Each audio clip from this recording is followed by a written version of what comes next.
Hello, my name's Craig Seibert, and this short web seminar is titled Ethnic Considerations and Overview. So why do this, and why do this as a part of a civics curriculum? Well, skin color continues to play an important role in how many in society today see themselves either as individuals, as part of a group, or part of a bigger story. People desire to find themselves, or people like them, in the big story of world history and in national history. This also can add to our understanding and appreciation for one another if it's done well, and it can actually move us beyond skin color and toward the content of our character that Dr. Martin Luther King Jr. spoke of, and toward a more broad application that there are universal truths that are true for all people at all times, everywhere. Well, let me make a disclaimer in this video and in this whole section. I come to you speaking as a person of a lighter hue. I want to acknowledge at the outset that all slavery in all times is wicked, it's vicious, and it's wrong. That being said, I think that exploring this area is very worthwhile, particularly in the area of color, race, and ethnicity. And when we combine this in combination with history, character, and leadership, I think there's some things for us all to learn. In advance, I beg your forgiveness because I am of a lighter hue of anything I might say or speak that seems insensitive or wrong. My hope and heart on this is to go down a journey that will be beneficial for us all. Now, more specific to U.S. civics, this is some ideas and some concepts that exist in the African American community that I've seen firsthand, and other brothers and sisters of that hue have told me about. Such phrases as July 4th is not my holiday, that the Declaration of Independence was for rich white men only, that the black race continues to be a victim of white power structures, that the sins of slavery in this country are so great that they can never be forgiven. Add to this that people of ethnicity are not seeing themselves in the bigger national world story in the area of freedom and liberty, and we certainly have a problem in the United States as it pertains to civic education.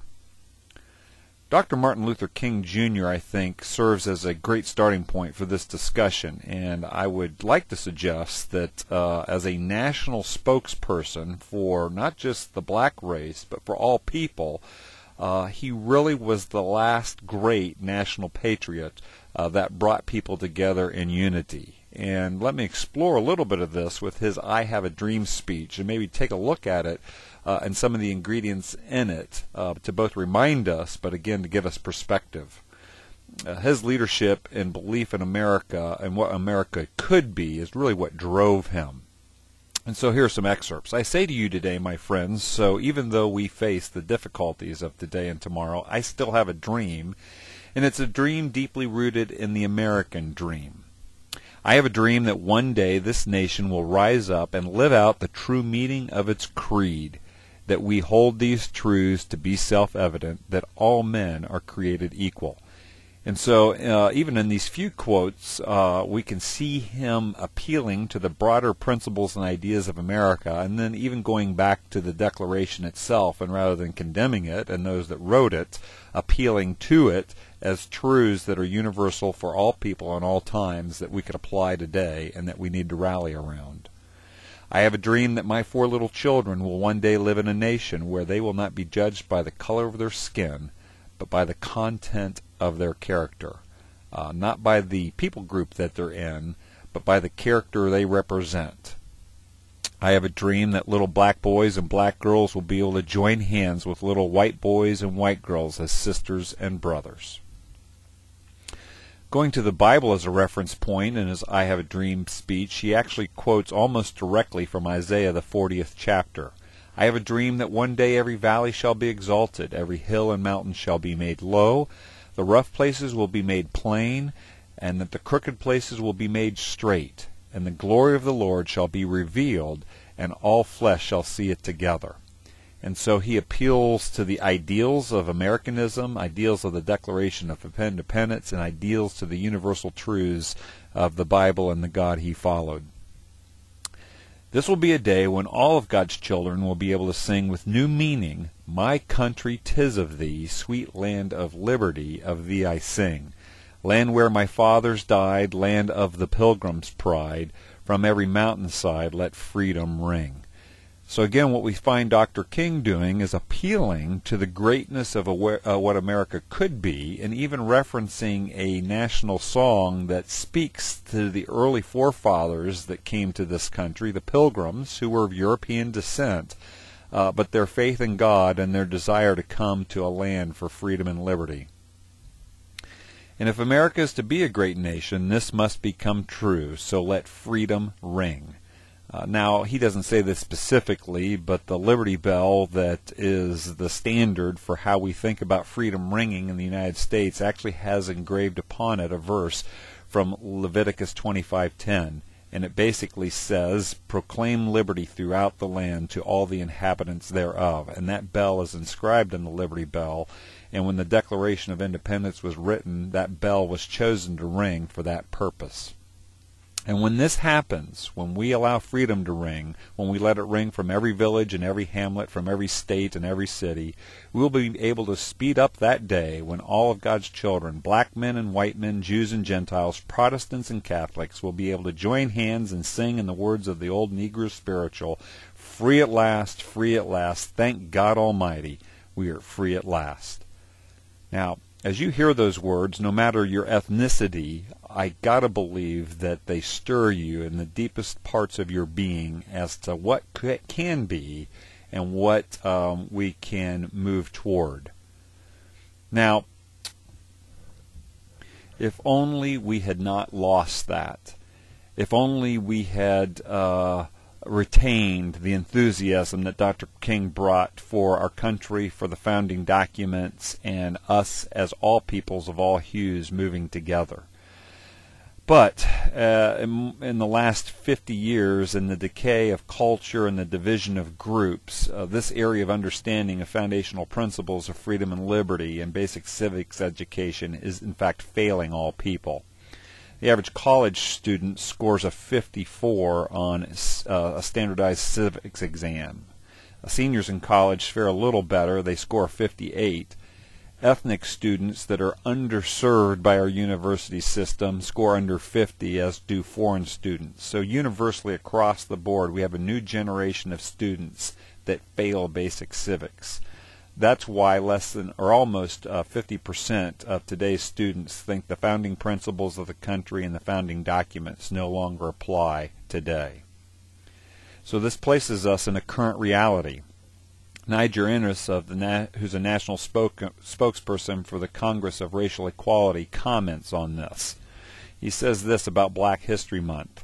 Black History Month, when it originally came to fruition, was an attempt to instill some pride because there was a belief that American history in general and world history did not appropriately recognize the contribution of blacks.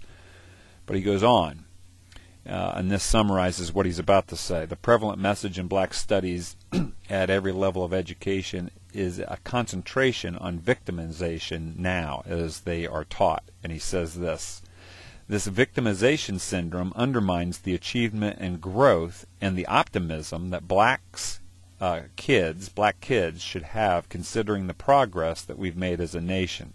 Instructors drown black kids in victimization as opposed to triumph. Well, as he says this, can we really believe this to be true? I'd like to take you to a few examples. In education, there is a popular education initiative called Flocabulary, and this is an educational tool that uses rap and hip-hop music to help students learn, particularly at-risk students. It's in over 10,000 schools, and I'm going to show you a part of the history aspect of this movement.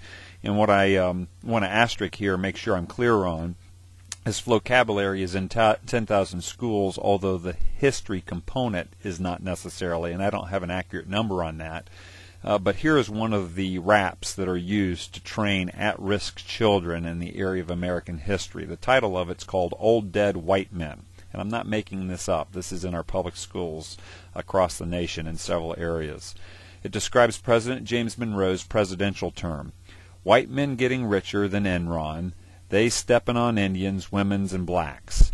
Era of good feelings doesn't come with the facts. And so that's one stanza. Here's another stanza. Old dead white men. Andrew Jackson thinks he's a tough guy, killing more Indians than there are stars in the sky. Evil wars of Florida, killing the Seminoles, saying hello, putting Creek in the hell holes. Like Adolf Hitler, he had the final solution. No Indians, I don't want you to live here anymore. So I don't know what your reaction to that is as you hear it, based on your ethnic persuasion or otherwise. So I'll not comment. You can pause this, discuss it as a group, or wait till the end. But when the originator of this content was asked about this content, the CEO and co-founder Alex Rappaport said this: "The lyrics are meant to keep students engaged and promote discussion. What I want is a student to hear a line about Andrew Jackson and be so engaged by the way we're presenting Andrew Jackson that they go back, open the textbook and read the entry about Andrew Jackson." It would be an interesting discussion to see if you, the listener, really believe that that would be the end result after hearing a rap like that. So, if that's happening in education, then as we educate new generations of students and they come out into the culture, this is what begins to happen in the culture. This is an article from the San Francisco Examiner, and the question's posed: how much should African Americans celebrate the 4th of July? Well, after the hypocrisy and betrayal of the Founding Fathers, the years of slavery, inequality, and discrimination, I wouldn't be surprised if some African Americans don't make a big deal out of the 4th of July. This is a writer in the San Francisco Examiner. Let me use this one last quote to extensively represent not just this individual, but many other voices that are out there expressing these sentiments. No, it is not the 4th of July for all of us. No matter how much you would ignore my words or drown me out with Sosa's band music, the burning truth is that America has not lived up to its creed for all its citizens and does not plan to. The true 4th of July will not dawn for my people nor for America as a whole until the sins of racism and bigotry are washed away. Apology and compensation made to the descendants of American slaveholding and Jim Crow, and not until the nation as a whole, not just her government, stays their hand from domestic and global racism, acknowledges our plight. Until then, there is nothing to celebrate as a nation, nothing but the swelling vanity of a short-sighted and small-minded people. Finishing up. Every year for the rest of my life, this article shall be published anew with additional commentary about the state of race relations and justice in the United States. Until the United States scrubs itself clean of the stench of racism, oppression, and injustice in all of its contrived forms, this discourse shall go on and on and on. And so Muhammad Nasser Bey expresses his thoughts in this way, and these sentiments are not just isolated to him, but others hold this. And so as I conclude these opening remarks, and there's more video elements to explore in this session, the question is, as we take a look back to I Have a Dream speech and look again at what Martin Luther King said, I say to you today, my friends, so even though we face the difficulties of today and tomorrow, I still have a dream. It's a dream deeply rooted in the American dream. I have a dream that one day this nation will rise up and live out the true meaning of its creed. We hold these truths to be self-evident, that all men are created equal. As we contrast that with what we just heard, the question is, which path appeals to you? My name's Craig Seibert. Thanks for listening.